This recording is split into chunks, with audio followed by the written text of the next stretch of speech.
Iran ने अब तक का सबसे बड़ा हमला किया है अमेरिका के बेस पर, खास तौर पर जॉर्डन में। और ईरान की जो डांसिंग मिसाइल कहते हैं, जिसे जिगजैग मिसाइल्स भी कहा जा रहा है, उस डांसिंग मिसाइल ने ऐसी तबाही मचाई है जॉर्डन में, जिसके अब जो तस्वीरें सामने आ रही हैं और जो ईरान दावे कर रहा है उसके मुताबिक देखिए, ईरान ने बहुत बड़ा दावा किया है। ईरान ने यह कहा है कि जॉर्डन में दर्जनों अमेरिकी सोल्जर्स मार दिए गए हैं।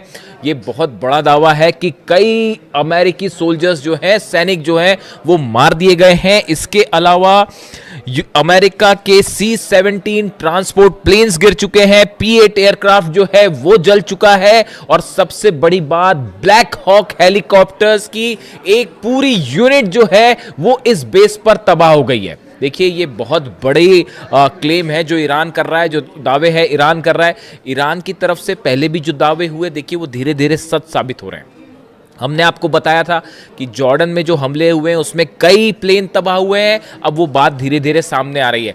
4 अमेरिकी सोल्जर्स की मौत की खबर जो है वो सामने आ चुकी है, लेकिन इसके बाद अब ईरान की तरफ से जो दावा है, ईरान का कहना है कई दर्जन अमेरिकी सैनिक जो है वो मारे जा चुके हैं। लेकिन अब देखिए, इसमें बड़ा सवाल ये है कि आखिर ये हमले जॉर्डन पर कैसे हुए और कैसे ईरान के मिसाइल्स ने जॉर्डन के बेसिस पर जो है वो इतना सटीक निशाना साधा कि वहां हाहाकार की स्थिति है।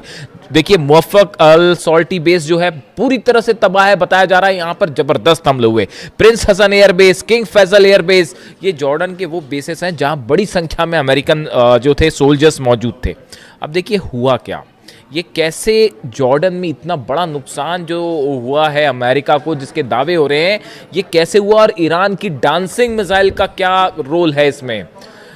अमेरिका के तमाम अखबार, मीडिया आप उठा के देख लीजिए, वो इन खबरों से भरे पड़े हैं कि ईरान की डांसिंग मिसाइल, जिगजैग मिसाइल, जो अपना रास्ता बदल लेती है। देखिए, ईरान की तरफ से मिसाइल दागी गई जॉर्डन के इस तमाम बेसिस पर। हुआ ये कि अमेरिका के पेट्रियट सिस्टम ने, थाट सिस्टम ने इन्हें रोकने की कोशिश की, लेकिन जो खबरें आ रही हैं उसके मुताबिक ईरान की ये मिसाइल्स जो हैं ये जिगजैग रूट अपना रही हैं, यानी कि अपना रास्ता बदल दे रही हैं। इसीलिए इसे डांसिंग मिसाइल भी कहा जा रहा है। और अमेरिका का ये कहना है, अमेरिकी मीडिया का कहना है, साहब मैं खुद नहीं बता रहा अपनी बात, अमेरिकी मीडिया जो दावे कर रहा है, आप उठा के देख लीजिए जितने अखबार हैं अमेरिका के, कि ये जिगजैग मिसाइल और ईरान की डांसिंग मिसाइल को रोकने में पेट्रियट और थार्ड पूरी तरह से नाकाम हुआ।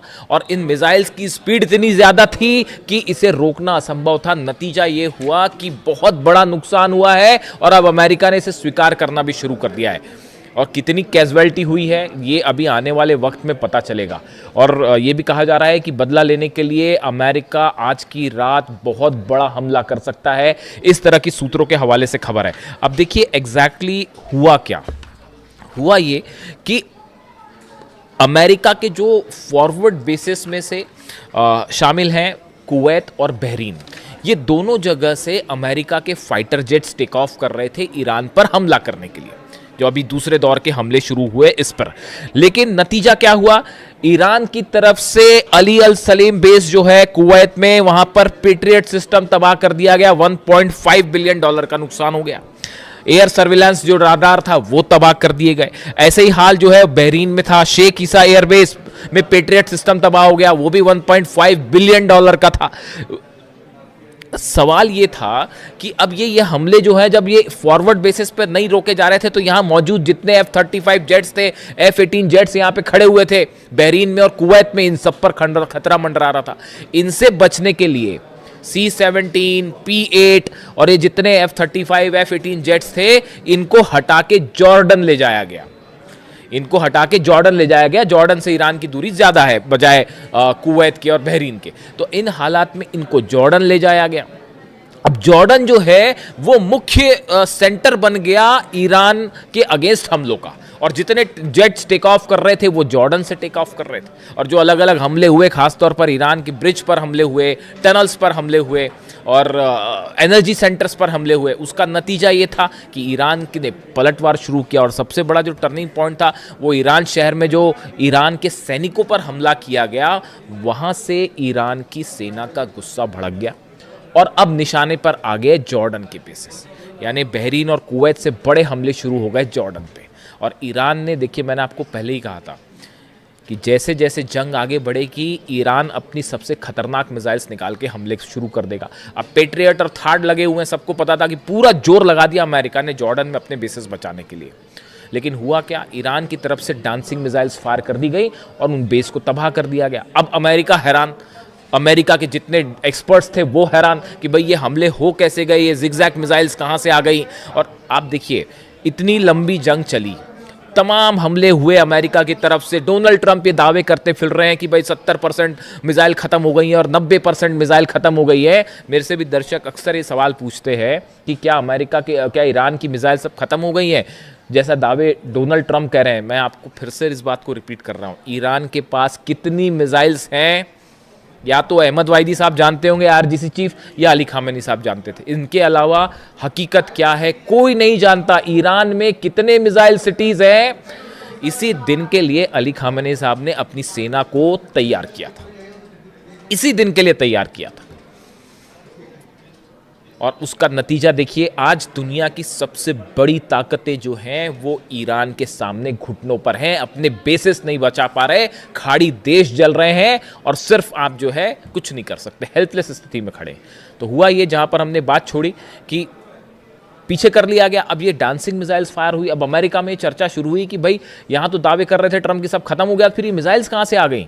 तो अब वो एक नई थ्योरी लगाई गई कि भाई ये मिसाइल्स जो है रूस ने दी हैं, ये मिसाइल्स जो है वो चाइना ने दी है, मिसाइल की टेक्नोलॉजी चाइना ने दी है। मेरे से भी कई लोगों ने इस बारे में सवाल पूछा कि जो खबरें छप रही हैं अमेरिका में कि रूस और चीन मिसाइल दे रहा है और उसके ज़रिए ईरान हमले कर रहा है, आपकी क्या राय है? आप मेरी राय सुन लीजिए, मैं क्या कर रहा हूँ।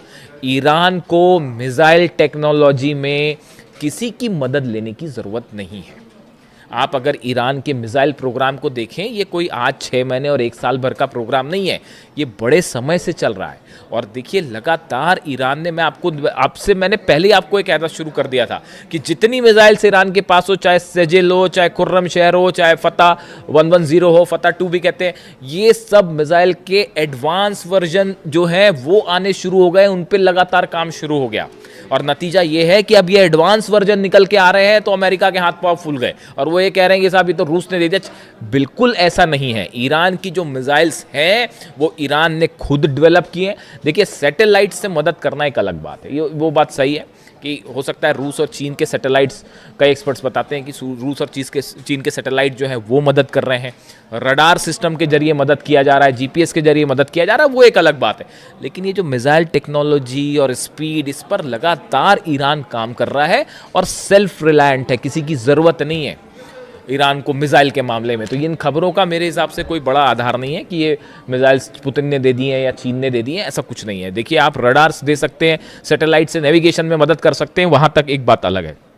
अब नतीजा ये हुआ कि जब ये मिसाइल्स फायर की गई तो पूरा का पूरा अमेरिकी सेना इस बात को लेकर हैरान थी कि इतनी जल्दी इतनी स्पीड से, अगर आप मैक 4 से मैक 11 के बीच में, यानी आवाज़ से 5 से 11 गुना के बीच की रफ्तार से मिसाइल्स बरस रही हैं, उसको कैसे कोई पेट्रियट सिस्टम रोक पाएगा। और नतीजा ये हुआ कि कई जगह जो है वो पेट्रियट सिस्टम जहां लगे थे उनके ठीक ऊपर मिसाइल्स गिरी हैं, थार्ड सिस्टम जहां लगे थे उसके ठीक ऊपर मिसाइल्स गिरी हैं।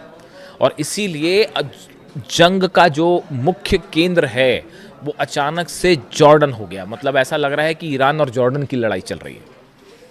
और वो तस्वीरें जो आ रही हैं, देखिए तस्वीरें वायरल हो जाती हैं। जॉर्डन में जो लोग हैं, मैं एक वीडियो देख रहा था, उसमें बड़े हैरान करने वाली बात थी कि जॉर्डन के कुछ लोग खड़े हुए हैं, उसमें एक शख्स वीडियो बना रहा है, ईरान की तरफ से मिसाइल्स फायर की जा रही हैं, जॉर्डन पर मिसाइल गिर रही हैं, और वो इस बात की खुशी जता रहा था कि ईरान की मिसाइल्स जो अमेरिका की बेस पर गिर रही हैं। ये जॉर्डन का शख्स जो है, जॉर्डन के लोग उसमें खुशी मना रहे थे, ईरान के साथ खड़े दिखाई दे रहे थे। देखिए ये सब अधिकांश खाड़ी देशों का ये हाल है। आज भी हकीकत ये है कि अगर आप एक जनमत संग्रह करा लें, प्लेबिसाइड करवा लें कि खाड़ी देशों में जो अरब देश हैं उनकी जनता क्या चाहती है, मेजॉरिटी जनता जो है वो ईरान के साथ खड़ी है साहब। उन सबको इन बात की तकलीफ है कि अली खामेनी साहब को असैसिनेट किया गया।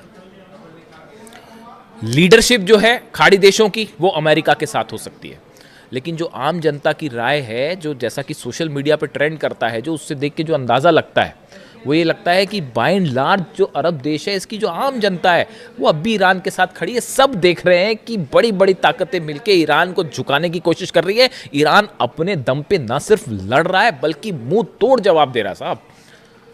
तो हकीकत यह है कि जॉर्डन जो है वो और देखिए ब्लैक हॉक यूनिट को लेकर बड़ी जो जहाँ पर देखिए जो डिस्ट्रक्शन हुआ है, जो ईरान की तरफ से दावे आए, बड़े स्पेसिफिक दावे हैं वो। एक तो ईरान की तरफ से कहा गया है Islamic Revolutionary Guard Corps says it launched ballistic missile at US C-17 transport plane and P-8 aircraft at Aqaba airport in Jordan, claiming several were heavily damaged, कई डैमेज हो गए, ये एक क्लेम था। दूसरा क्लेम आया कि जो ब्लैक हॉक हेलीकॉप्टर्स हैं अमेरिका के, जो कई जगह ऑपरेशन में इस्तेमाल होते हैं, खासतौर पर मिलिट्री ऑपरेशन में। अब ये भी बड़ी गौर करने की बात है। मैं कल सुबह आपको एक बड़ा खुलासा करूंगा, कल सुबह कोशिश करूंगा जल्दी वीडियो ले आऊं आपके लिए।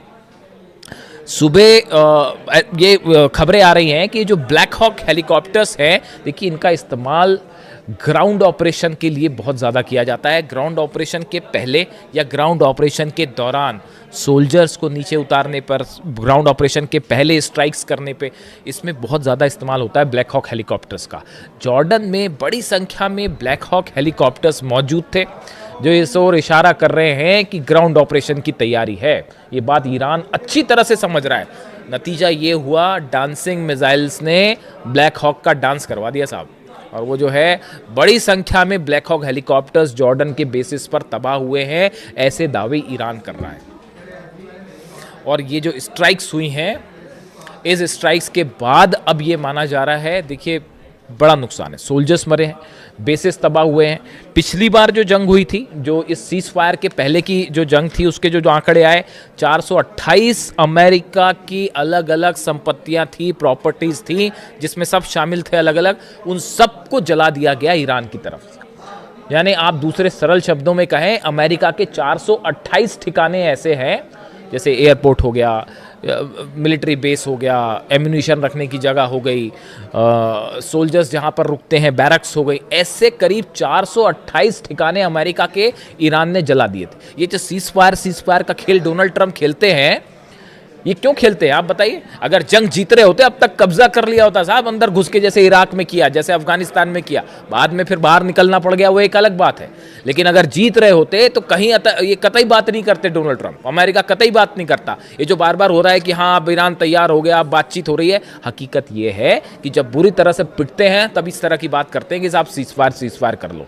बड़े सारे एक्सपर्ट्स की ये राय है कि अमेरिका तब सीज फायर की बात करता है या टॉक्स की बात तब करता है जब ऐसा लगता है कि हारने लगा, और एक बार फिर वही स्थिति बनने लग गई है। जितना नुकसान हुआ है, देखिए ये बात साफ है, आप एयर स्ट्राइक्स करके ईरान को नहीं दबा सकते, नहीं हरा सकते, हराने का कोई सवाल ही नहीं है। अब हॉर्मूज में 2 जहाज देखा आपने किस तरह से ठोक दिए फिर से, तो हॉर्मूज पूरी तरह से ईरान के कंट्रोल में है। और अब खाड़ी देशों में बड़े missiles, dancing missiles, zigzag missiles, जिनका इस्तेमाल हो रहा है, इसकी कोई काट किसी के पास नहीं है। और अमेरिका के plane, Black Hawk helicopters, C-17 transport plane, सब के सब आग के हवाले हैं। आज की रात भयानक हमले होने वाले, इसमें कोई शक नहीं है। ईरान भी तैयार है और देखते हैं अमेरिका की तरफ से क्या स्ट्राइक होती है। जो भी अपडेट होगा पहुंचाऊंगा आप तक। Thank you so much.